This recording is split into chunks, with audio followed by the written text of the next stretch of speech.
Assalamualaikum warahmatullahi wabarakatuh. Apa kabar ibu-ibu di seluruh Indonesia? Salam sehat. Bertemu dengan saya kali ini dengan Bidan Fani yang akan membahas tentang bagaimana mengatasi demam pada anak. Suhu normal anak bervariasi ya Bu, sesuai dengan usianya, aktivitasnya, dan waktu dalam sehari. Bayi cenderung memiliki suhu yang lebih tinggi dibanding anak-anak. Suhu setiap orang akan lebih tinggi pada siang hari dan menjelang malam, serta lebih rendah antara tengah malam dan menjelang pagi. Bila berdiri sendiri, demam itu bukanlah suatu penyakit.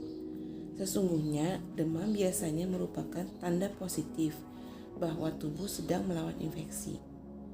Demam merangsang sistem pertahanan tubuh tertentu, seperti sel darah putih yang menyerang dan menghancurkan serangan bakteri. Akan tetapi, demam akan membuat anak menjadi tidak nyaman, ibu-ibu. Hal ini akan meningkatkan kebutuhan akan cairan dan menyebabkan denyut jantung dan pernapasan menjadi lebih cepat. Demam paling sering menyertai gangguan saluran pernapasan seperti batuk atau pneumonia, infeksi telinga, flu, pilek berat atau nyeri tenggorok. Juga dapat muncul bersamaan dengan infeksi pencernaan atau saluran kemih dan dengan berbagai penyakit virus lainnya. Kapanpun Anda menganggap anak Anda mengalami demam, ukur suhu tubuhnya dengan termometer. Akan tetapi, banyak kasus keputusan Anda untuk menghubungi dokter anak juga tergantung pada gejala yang terkait, seperti adanya nyeri tenggorok, sakit telinga, dan batuk. Jika anak berusia lebih dari 1 tahun, dapat makan dan minum dengan baik dan bisa bermain dengan riang, biasanya ibu-ibu tidak perlu menghubungi dokter segera. Ibu-ibu dapat menunggu untuk melihat apakah demam tersebut mereda dengan sendirinya atau dengan metode pengobatan di rumah. Nanti akan saya jelaskan ya ibu-ibu untuk metode pengobatan di rumah, bagaimana cara menangani anak dengan demam. Jika anak Anda mengalami kejang demam, maka perlu diperiksa oleh dokter anak secepatnya, terutama apabila kejadian ini baru pertama kali terjadi atau menjadi lebih berat atau lebih lama daripada kejang yang dialami sebelumnya. Ibu-ibu perlu memastikan bahwa kejang tersebut disebabkan oleh demam dan bukan suatu keadaan yang lebih serius, seperti misalnya meningitis. Nah, ibu-ibu, bagaimana pengobatan? Di bawah 38 derajat Celcius umumnya tidak perlu diobati, kecuali anak Anda menjadi rewel atau mempunyai riwayat kejang demam. Ada beberapa pengobatan yang dapat mengurangi suhu tubuh sehingga menyebabkan terjadi penurunan suhu tubuh. Obat-obatan tersebut diantaranya disebut antipiretik yang untuk menurunkan demam ya ibu-ibu.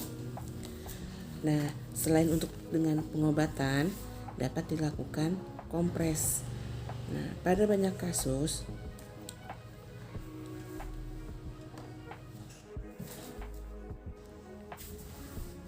disarankan untuk menggabungkan kompres dengan obat-obatan ibu-ibu apabila satu, demam menyebabkan anak ibu menjadi rewel. 2. Suhu badan anak di atas 40 derajat Celcius. 3. Memiliki riwayat kejang demam atau salah satu dari keluarga ada yang pernah mengalaminya. 4. Anak muntah-muntah dan tidak dapat memakan obat.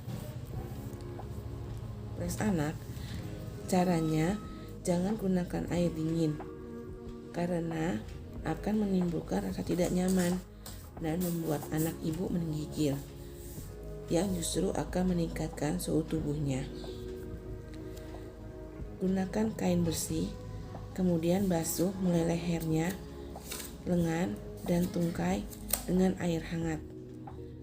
Air akan menguapkan dan mendinginkan suhu tubuhnya. Usahakan agar suhu ruangan berkisar 23 derajat Celcius dan teruskan membasuhnya sehingga suhu tubuhnya mencapai derajat yang aman. Biasanya kompres akan menurunkan demam dalam 30-45 menit. Saran lain ibu-ibu untuk demam ringan, kenakan pakaian anak dengan pakaian yang longgar. Usahakan agar anak mau minum lebih sering, seperti air, jus, atau agar-agar. Jika anak ibu mengalami gejala demam, bertindaklah segera untuk mencegah terjadinya cedera. Pertama, ibu-ibu letakkan anak di atas lantai atau tempat tidur yang jauh dari benda-benda keras atau tajam. Kedua, miringkan kepalanya ke samping sehingga air liur atau muntahannya dapat keluar melalui mulutnya. 3. Jangan masukkan sesuatu ke dalam mulutnya. Keempat, hubungi bantuan medis gawat darurat jika kejang berlangsung lebih dari 2 atau 3 menit atau sangat hebat, sehingga anak sulit bernafas, menjadi tersedak, dan menjadi biru kulitnya. Nah, demikianlah tips cara mengatasi demam pada anak di rumah dan cara pengobatannya agar ibu lebih praktis untuk menjalankannya dan diterapkan di rumah. Demikianlah tips dari saya. Jangan lupa subscribe dan komennya. Saya tunggu ya ibu-ibu. Terima kasih. Semoga bermanfaat untuk ibu-ibu semua. Assalamualaikum warahmatullahi wabarakatuh.